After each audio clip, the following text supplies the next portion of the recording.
To change your valve springs on a Predator 212 Hemi, first want to take your spark plug out, because you'll stuff that spark plug hole with some rope. I'll tell you what in a second. And then you want to take the 4 8mm bolts off of this valve cover, and then it should just pop off. Which, once it's popped off, you'll see the valve spring right here underneath this rocker arm, and you just want to grab a flathead screwdriver and pull these 2 C-clips off.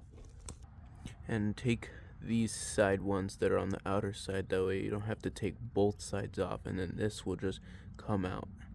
And when you do take these clips out, make sure you have like your hand above them, because sometimes they will fling out, and me in a rocky area, I'll never find this. Now if you feel the rockers, they're like very stiff, this is where you shove this rope into the piston. But first you want to make sure that the piston is completely at what they call top dead center in the hole, so that when you touch these, they're not stiff. You can barely see it, but my piston is in the top, and these things are much easier to move now. And then this is where we feed the rope in, and the reason we put rope in is because when you take these springs off, this part could possibly fall into the piston. Now this little arm part here, you can just lightly pull it completely out, and then the rocker, I believe this rocker just falls off.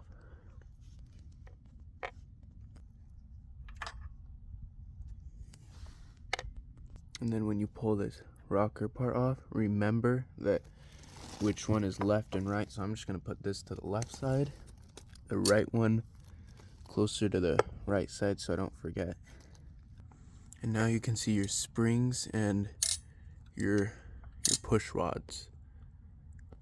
Now you want to pull these tappets off, or the covers, and you just get any magnet, just put it on, and it just takes it right off, because these are covered in oil, so it's really hard to get it with your hand.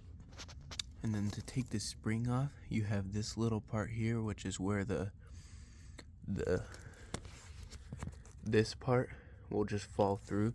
So you put both your thumbs on the side, push it down, and then like move it to the side, and then it just falls right through this. And then this cap, you just take off the spring and you put it on your new valve springs. So I'll do the same with that one. And to put them back on, you just push them down and make it go through that, like I'm doing here. And I can do this because I bought 18-pound ones, but if you buy even heavier springs, it'll be a lot harder to actually push down. Alright, took me a bit to get them in, but they are in now.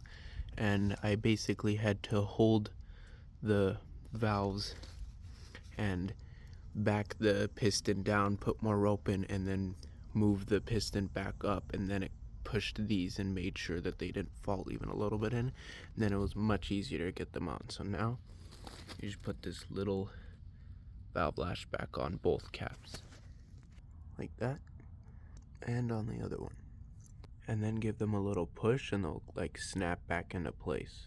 And now you just set your rockers back on, which is really easy.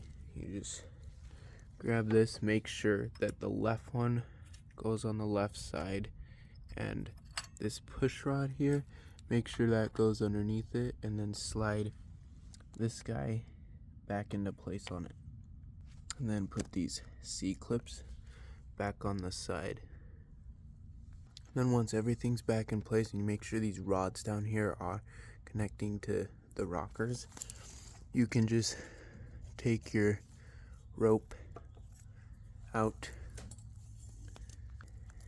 give the engine a few turns, and make sure they are working. See that? And then let it run for a second after you put this cover back on and your spark plug back in, obviously. And if you want, you can put a little bit of oil on these, but you don't have to because the engine sends oil up here. They'll just run dry for a second.